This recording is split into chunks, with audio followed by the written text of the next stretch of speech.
Today, we're taking a look at something a bit different. Our source material, well, it might seem pretty unassuming at first. It's actually excerpts from a language learning resource, believe it or not. It's called Master American English: New Hobbies Conversation Practice.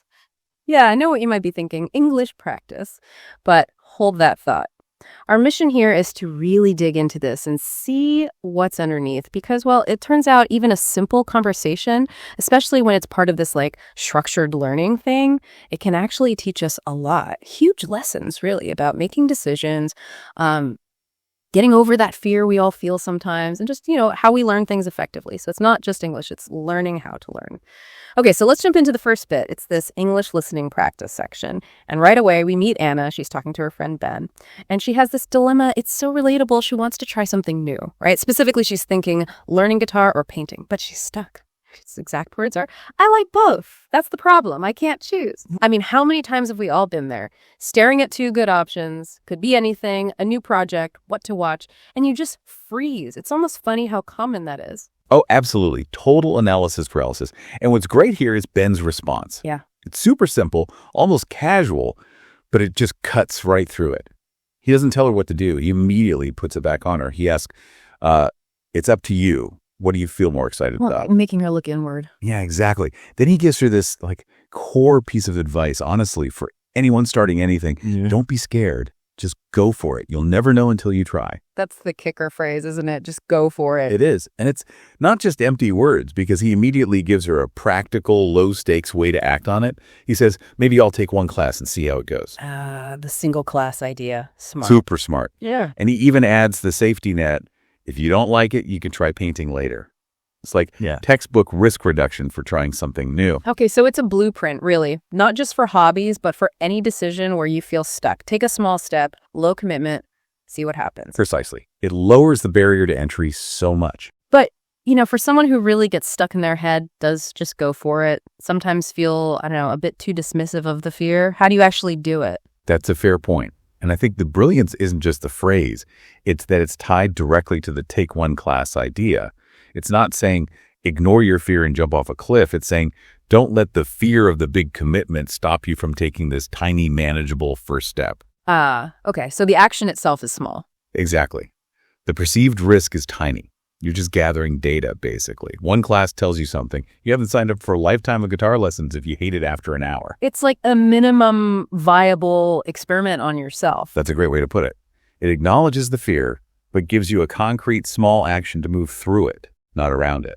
So that dialogue is already packed with useful stuff. But then the resource moves into its next section, and this is where I thought it got really clever. It isolates specific words and phrases in this learn vocabulary part. It pulls out 3 key things from that short chat. First, just the word art defines it simply making things like paintings, drawings, or sculptures. Standard stuff. Then it's up to you, and the explanation is key. You can choose. You decide what to do.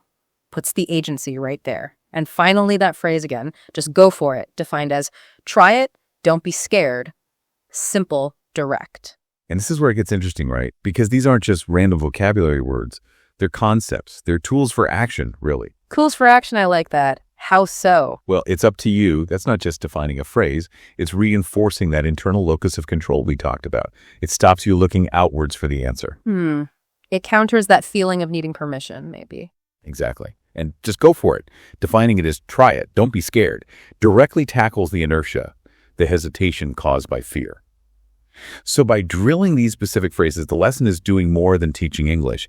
It's like subtly programming these action-oriented mindsets. And they even say it, don't they? Something about repetition. Yeah, they explicitly state repetition is very important to become fluent in English and suggest watching this video many times. But the implication is broader. Repeating these concepts, these empowering phrases, helps internalize them, not just for language, but for, life. Okay, that's fascinating. The content itself is useful. The highlighted vocabulary reinforces action. But then the structure. That was the real aha moment for me, the way the whole thing is put together. It's not just one block of information. It's broken down into 4 very specific parts. You've got part 1, English listening practice, just understanding. Then part 2, learn vocabulary, explicit teaching. Then part 3, listen and answer practice. This is interactive Q&A. They stress repeating until you're fast and confident. And finally, part 4, shadowing practice, where you actually mimic the speaker's rhythm, intonation, everything. And if you look at this from a learning science perspective, this structure is just. Yeah. It's incredibly well designed. It hits multiple learning modalities. How does that work exactly? Why is that sequence so effective? Well, you start with passive comprehension, just listening. Then you move to active vocabulary learning, defining and seeing examples. Yeah. Then comes the crucial part 3, the Q&A. That's active recall. It forces your brain to retrieve the information, which is far more powerful for memory than just rereading or re-listening. It's the testing effect in action. Right. Pulling it out makes it stick better than just putting it in.